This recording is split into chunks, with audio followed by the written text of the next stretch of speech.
Parce que hier, j'ai clairement vu, Dieu m'a montré dans un son. Bismillahirrahmanirrahim. Alhamdulillahi rabbil alamin. Wassalatu wassalam ala rasulillah. Rabbi stir li sadri wa yassir li amri wa luqtam min lisani yafqahu qawli. Assalamu alaikum wa rahmatullahi ta'ala wa barakatuh.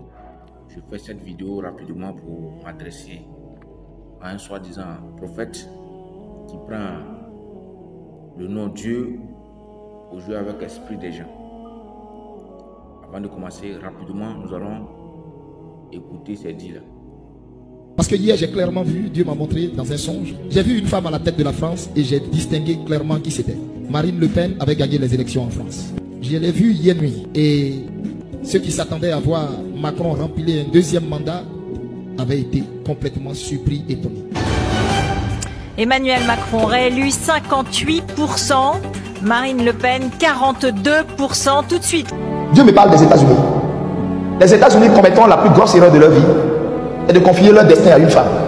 Au début, elle va être aimée et acclamée par tout le monde. Je vois comme une femme. Présentement même où je suis en train de parler, je vois comme une femme aux États-Unis. Et je la vois même aux affaires aux États-Unis. Je la vois comme aux affaires aux États-Unis.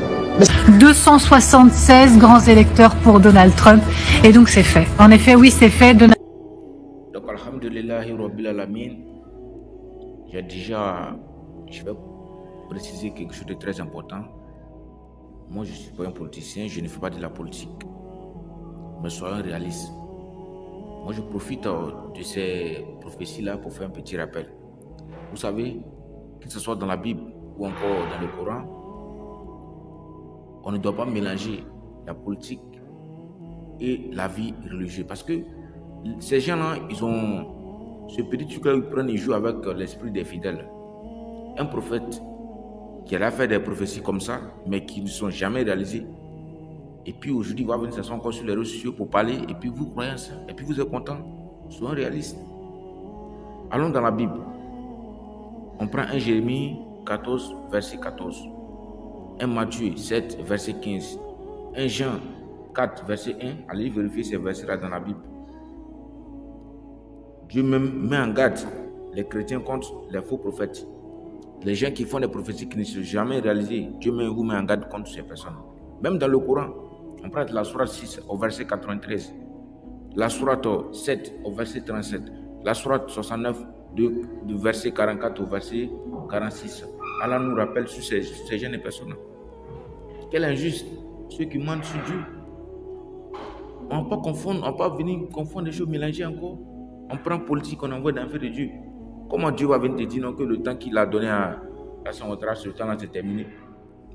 Bon, maintenant, demain, si on finit les élections, le président Alassane est toujours au pouvoir. Maintenant, qu'est-ce que ces fidèles-là à qui tu as parlé, imagine un peu ce que ça donne. Moi, je pense que les gens doivent quitter dans ce genre de choses-là. On s'assoit chaque matin en train de dire non, c'est bon, vraiment, c'est dommage. Mais vous avez regardé les faux prophéties qui ne sont jamais réalisées. Soyons réalistes. Allons faire la bonne compréhension. Ce que vous pensez de ce que je dis, dites-moi ça dans les commentaires parce que vraiment, c'est décevant. Voilà, ça fait mal.